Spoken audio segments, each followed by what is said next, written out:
No auge do século XVIII, o reino mais glorioso da Europa enfrentaria um adversário poderoso, a força de seu próprio povo.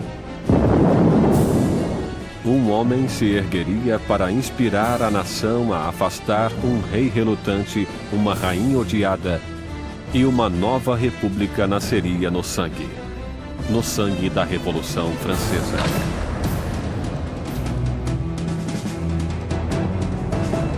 A Revolução Francesa, distribuído por Logon, versão brasileira Sérgio Moreno. 1794, prisão de Concierge, uma fortaleza impenetrável às margens do rio Sena. Úmida, infestada de ratos, conhecida como a Anticâmara da Morte.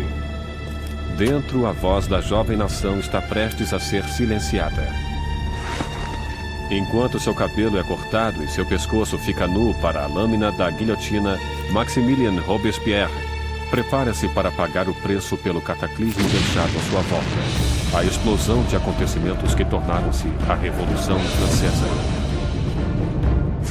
A Revolução Francesa foi o extraordinário momento em que o povo começou a acreditar que seria possível refazer quase tudo em sociedade, que não podia somente mudar a política, as instituições, mas a própria natureza humana através da ação política. A Revolução Francesa representa a encruzilhada do mundo moderno, onde tudo começa a encaminhar-se para uma direção diferente. A Revolução viu uma terra feudal virar as costas para a tradição aristocrata e criar um novo e violento caminho para o futuro.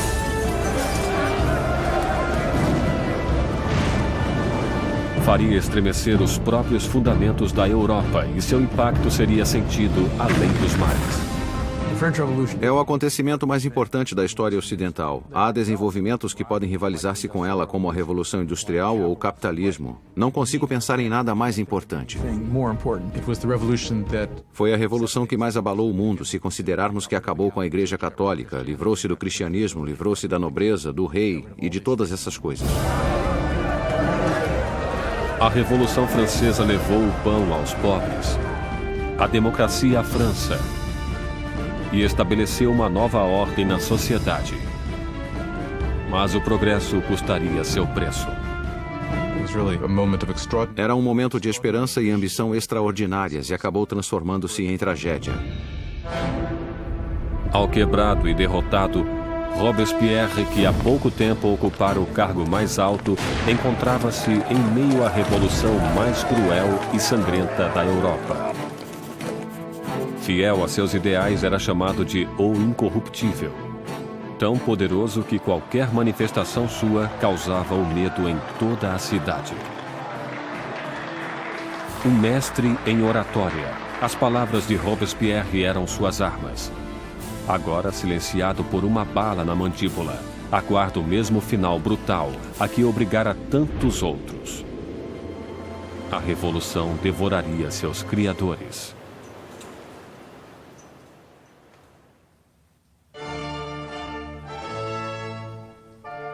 Ninguém poderia prever a turbulência que viria em um dia de primavera de 1770. O castelo de Versalhes estava repleto das multidões brilhantes da corte real. Terminada em 1682, Versalhes foi a obra-prima do rei Luís XIV. Para colocar alguma distância entre ele e seus súditos, Luís XIV elege para a capital da França essa pequena cidade distante 20 quilômetros a oeste de Paris, onde ele ordenou a construção do palácio mais magnífico da Europa. Durante quase 100 anos, ele foi o trono da monarquia da nação e hoje é testemunha de um casamento muito importante. O neto do rei Luís XV, o príncipe Luís Capet, o próximo na linha do trono, receberia sua noiva. Com apenas 15 anos na véspera de seu casamento, Luís Capet é tímido e hesitante, com poucas das características esperadas de um futuro rei, e muito menos de um marido. Luís era um menino inexperiente, tímido, dolorosamente inadequado com 15 anos, sem possuir nenhuma graça social. A amante de Luís XV, Madame du Barry, chamava-o de menino gordo e mal alimentado. Basicamente, é só um menino. Era muito difícil para Luís tomar decisões. Tremia incessantemente e estava sempre pronto a deixar-se persuadir pela última pessoa com quem falasse. Claro que essas não são consideradas qualidades de liderança. O casamento de Luís era uma união política entre a família real austríaca, os Habsburgo, e a sua própria, os Bourbon. O casamento simbolizaria o fim de uma antiga rivalidade e o começo de novos laços regionais. A jovem noiva chega à França. É uma menina de olhos grandes, de 14 anos. Maria Antonieta. Maria Antonieta era uma arquiduquesa austríaca. Era a filha mais jovem da imperatriz Maria Teresa. Foi para a França como parte de um acordo de casamento que representava uma grande mudança de alianças, pois pela primeira vez a França e a Áustria tornavam-se aliadas e não mais inimigas.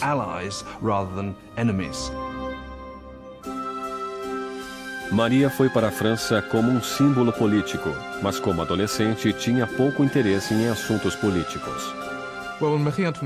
Quando Maria Antonieta chegou a Versalhes, era muito jovem, não sabia muita coisa sobre o país em que viveria, não conhecia os costumes, não sabia nada sobre a corte, era uma moça de cabeça firme e muito alegre, mas ainda era uma menina.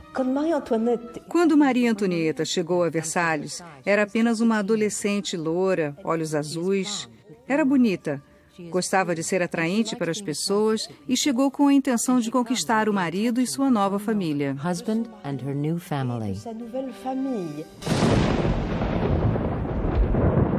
Na noite do casamento, houve uma forte tempestade.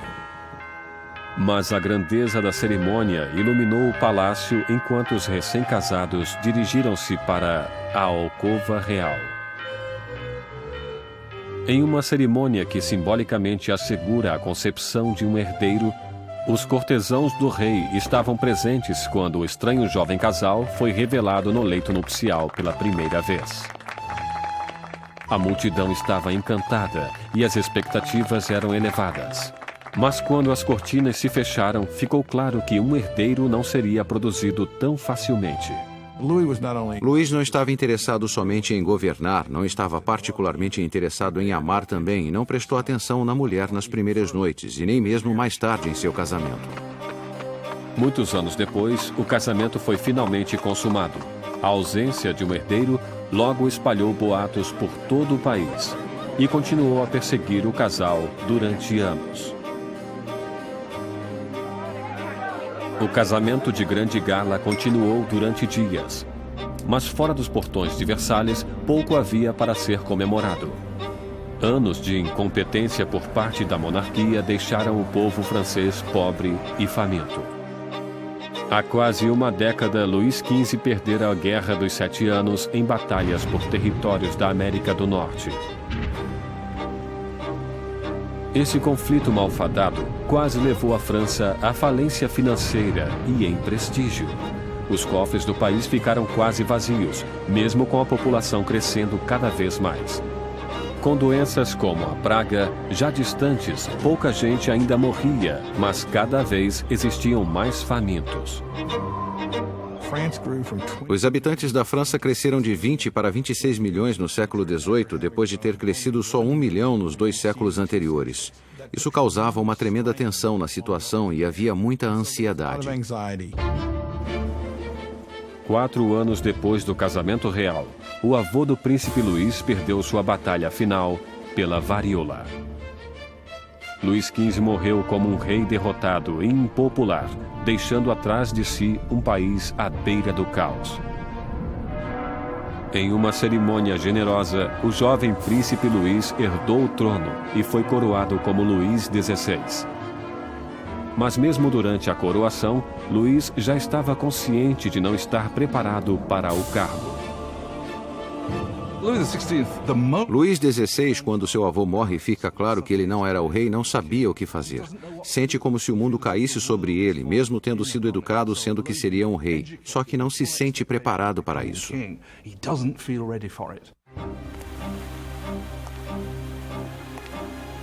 Para um reinado em crise, Luís XVI seria o pior homem a ser o novo rei. O jovem de 20 anos reza: "Protegei-nos, Senhor, pois reinamos muito jovens."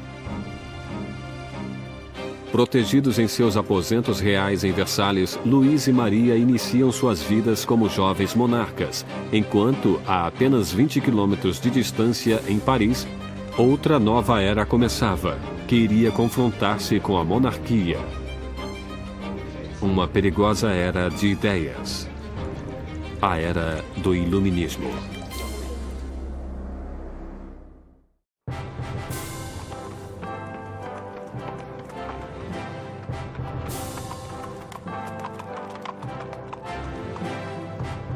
Quando a carruagem real aproximava-se do colégio Louis Le Grand em Paris, as multidões aproximavam-se para admirar a grandeza.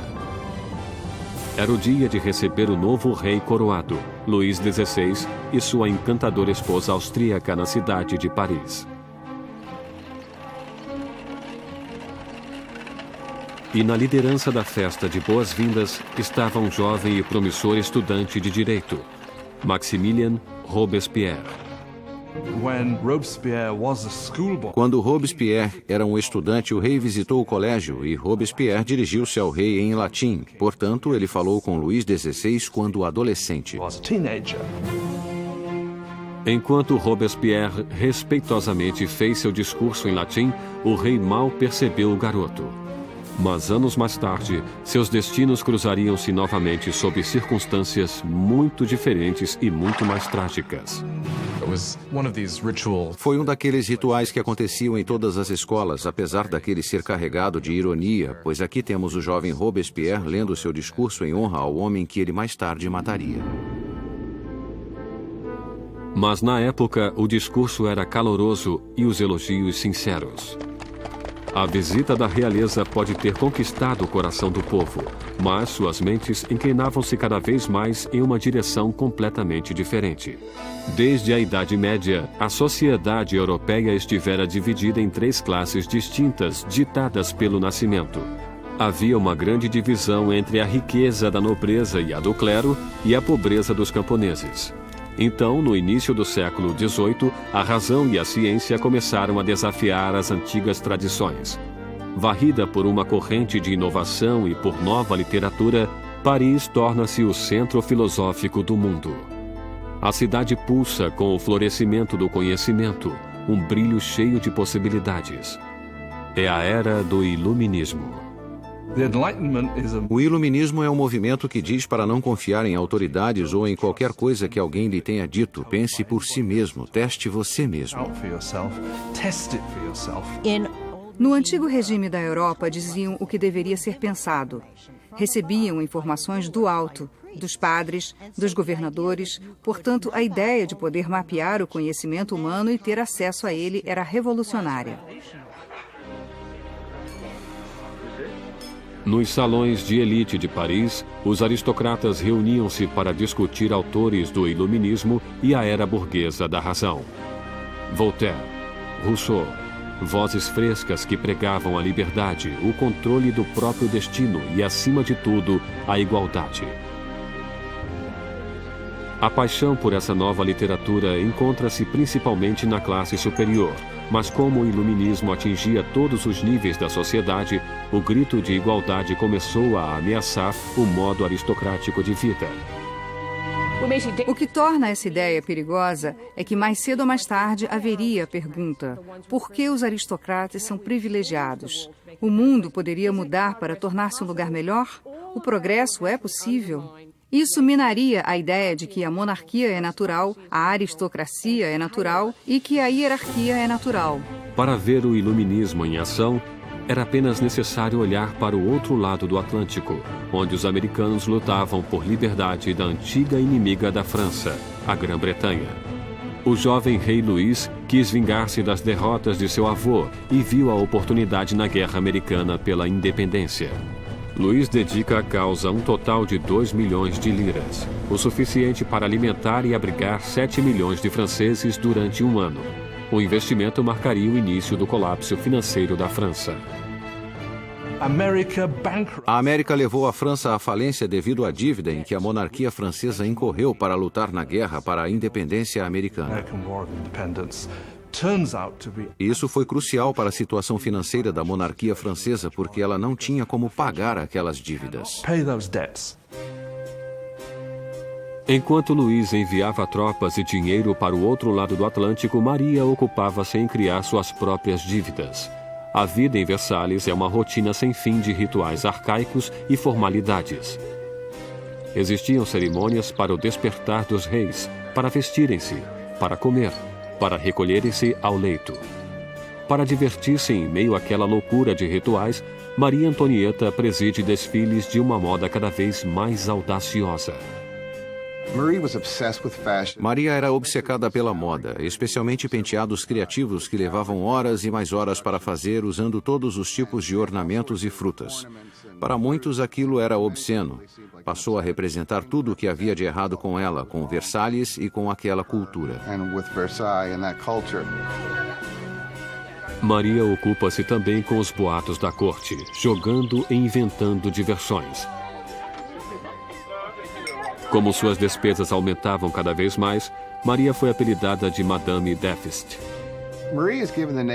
Maria recebeu o nome de Madame Déficit quando o país encontrava-se em um caos econômico e ela continuava a gastar como se nada acontecesse em vestidos, joias, sapatos. Era a Imelda Marcos da época. De todas as dívidas de Maria, a maior de todas era para com seus pais. Um herdeiro para o trono. Durante 7 anos de casamento, Luís e Maria ainda não tinham produzido um filho.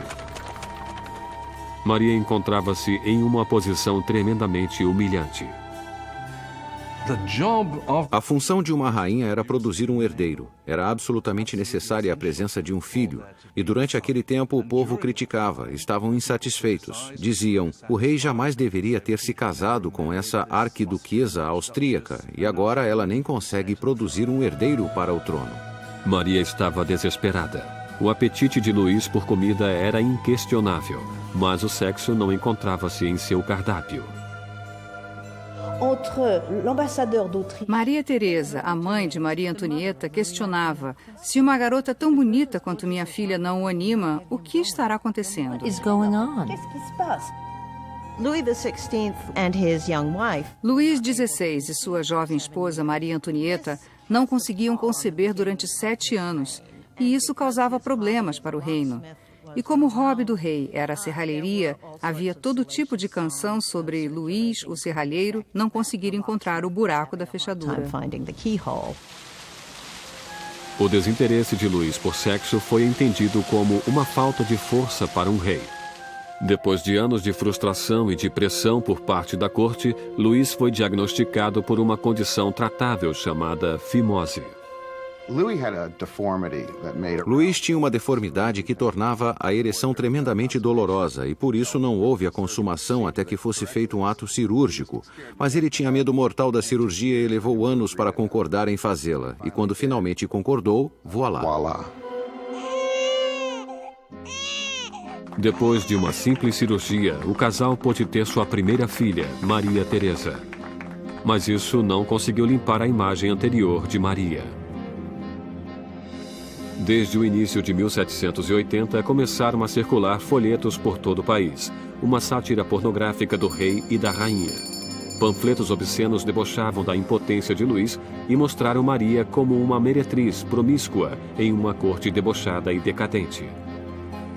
A visão do povo sobre a monarquia tornava-se amarga ao mesmo tempo em que a situação dos campos piorava. Depois de uma sucessão de más colheitas, a confusão causara o aumento do custo da farinha, levando a uma carência do que era o coração da dieta da França: o pão.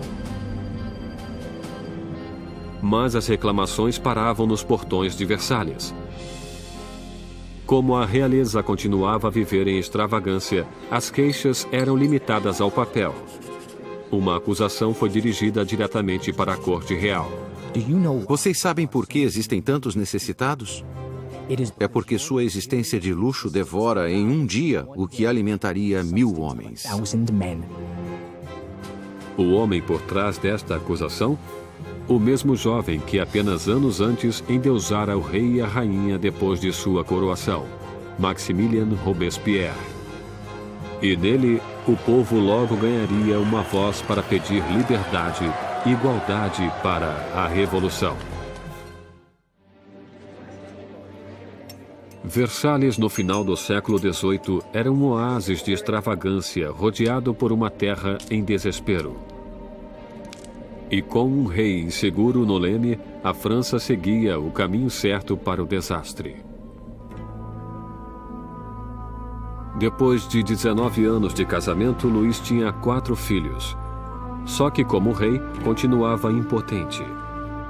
Em uma tentativa de demonstrar liderança, Luís ousa fazer reformas financeiras. Mas sua falta de conhecimento sobrecarrega os pobres com impostos pesados, enquanto a nobreza não paga por nada. Com a economia em ruínas e o povo agitado, parecia que até os céus estavam zangados, torturando a França com o pior inverno em 90 anos. Se Deus alguma vez interveio para piorar a situação, o verão de 1788 e a primavera de 1789 foi o momento em que isso aconteceu. No verão de 1788 já existia uma crise política germinando e ela desenvolvia-se ao mesmo tempo que uma grave diminuição de alimento.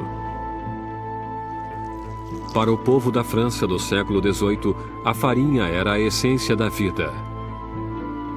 O pão, a medida da existência. A pessoa mais simples da França consumia pelo menos 1 quilo de pão por dia. O pão era muito importante. Seu preço foi sentido por todo mundo. Se o preço dobrasse, era um sinal de más notícias. Com os enganos financeiros cometidos por Luís, o custo da farinha aumentou horrivelmente. A quantidade de alimentos era pequena. E o custo de um pãozinho logo era igual ao do salário de um mês. A fome tornava-se ira. Revoltas surgem por toda a França. Casas são destruídas. Padarias são roubadas e os padeiros que não podiam mais vender o pão eram linchados.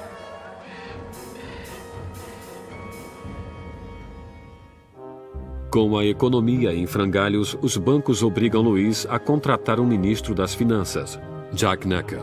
Um pensador do iluminismo, Necker é popular de uma maneira que Luís só poderia invejar.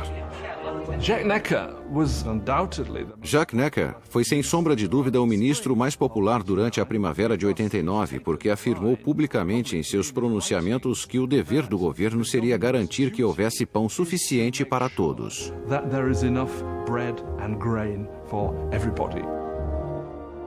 Como a nação em uma crise fiscal, Necker insiste que Luís faça uma reunião do corpo representativo tradicional do reino, os Estados Gerais. Era a primeira vez em que os representantes eram convocados em 175 anos. A França estava organizada politicamente em algo chamado de 3 estados. O primeiro estado era o clero, o segundo era a nobreza e o terceiro todos os outros. E segundo os censos contemporâneos, os 2 primeiros estados ocupavam 3% da população e o terceiro estado 97%. Muitos julgaram o fato injusto para com o terceiro estado, que era a maioria da população, ter somente 1/3 dos representantes. Sentiram que seria injustiça a existência de um parlamento com 3 câmaras, onde 2 delas, a nobreza e o clérigo, venceria nos votos o povo. 4 de maio de 1789. Um jovem e habilidoso advogado e político chegou a Versalhes. Maximilien Robespierre chegou para ficar diante dos Estados Gerais como representante, para lutar por uma voz justa para o povo que ele representava, o terceiro Estado. Órfão nascido no interior, Robespierre obteve uma proeminência acadêmica com seus estudos prodigiosos, tornando-se um orador eloquente, com ótima aparência, sem um fio de cabelo ou uma frase fora de lugar. Em casa, na pequena cidade de Arras, as ideias do iluminismo que absorvera nos salões de Paris fundaram uma voz poderosa, e ele tornou-se o mais importante advogado do local. Quando ele voltou para Arras e começou a praticar como advogado, lia tudo sobre o iluminismo. Robespierre era alguém que, quando praticava leis em Arras, tentava levar as ideias do iluminismo para os casos que defendia. No Estado Geral, Robespierre e seus colegas exigiam que a nobreza e o clero pagassem impostos, mas Luís sentia-se tremendamente ameaçado pelo crescente radicalismo do Terceiro Estado. Quando, no dia 20 de junho, depois de um impasse de 6 semanas, os representantes chegaram para descobrir que seriam silenciados. No dia 20 de junho, quando os representantes chegaram para a reunião e encontraram as portas fechadas, suspeitaram de um complô. Passaram para outro local que chamaríamos de quadra de tênis e que, na verdade, era uma quadra de handball. Juntaram-se e juraram que não parariam de reunir-se até terem uma nova Constituição. Os representantes declararam uma nova Assembleia Nacional, os verdadeiros representantes do povo da França. O juramento da quadra de tênis é um desses grandes momentos simbólicos na história da Revolução Francesa. Temos todas aquelas pessoas reunidas em uma quadra de tênis, levantando os braços quase como uma saudação romana. E para a Assembleia, aquele foi o momento em que perceberam algo em sua força e em sua dignidade e souberam que poderiam realmente desafiar o rei da França. Como um ato de desafio revolucionário, nasceu a Assembleia Nacional. Será uma comunhão de vozes de todo o país, um corpo parlamentar executando a vontade do povo. Mas tirar o poder do rei não seria tão fácil quanto assinar uma simples proclamação. Todas essas vitórias iniciais que aconteceram em Versalhes são mais vitórias de papel e não têm como se sustentar. O medo que tomou os representantes em Versalhes quando nos aproximamos de julho de 1789 foi porque o rei reunia suas forças para dispersá-los, para acabar com eles. No início de julho, 30 mil tropas reais posicionavam-se em torno de Paris. Para defender-se, o povo formou uma nova Guarda Nacional. Os revolucionários atacam os arsenais de Paris e conseguem furtar 28 mil mosquetes. A única coisa que falta é a pólvora. E o povo sabe onde consegui-la. No centro de Paris existe uma masmorra de pedra, famosa como símbolo do regime feudal, a Bastilha. A prisão abriga toda a pólvora da cidade e é lendária como câmara de tortura e mortes horríveis. A Bastilha fora o grande símbolo do despotismo real, o grande símbolo dos reis da França que iam além dos limites de seu próprio poder, fora um símbolo do horror para o povo francês. Em meio à revolta, acontece um ultraje surpreendente.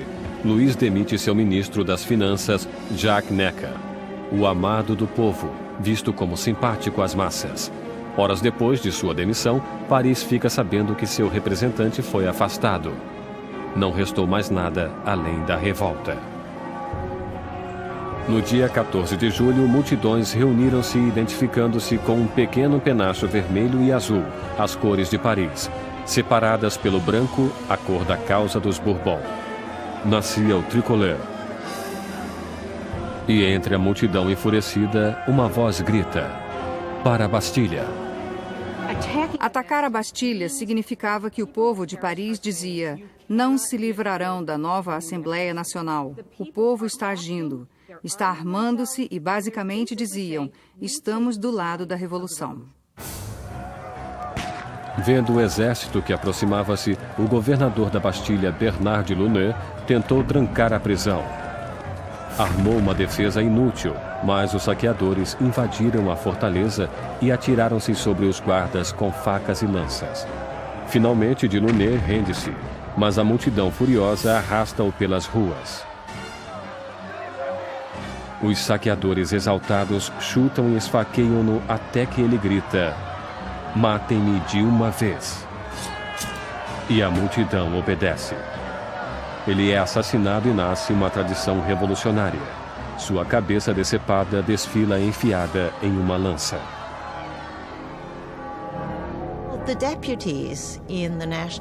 Os representantes da Assembleia Nacional não condenam esse ato de violência. Na verdade, aceitam-no.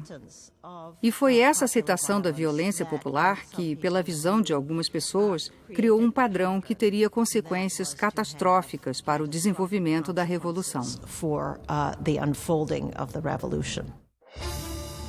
Com a fumaça ainda pairando sobre a Bastilha, Luís XVI voltava da caça. Em seu diário, em 14 de julho de 1789, escreve nada, referência à sua caçada mal sucedida. Um ajudante surge com as notícias das revoltas e da queda da Bastilha. Luís XVI pergunta: é uma revolta? Não, senhor, ele responde. É uma revolução.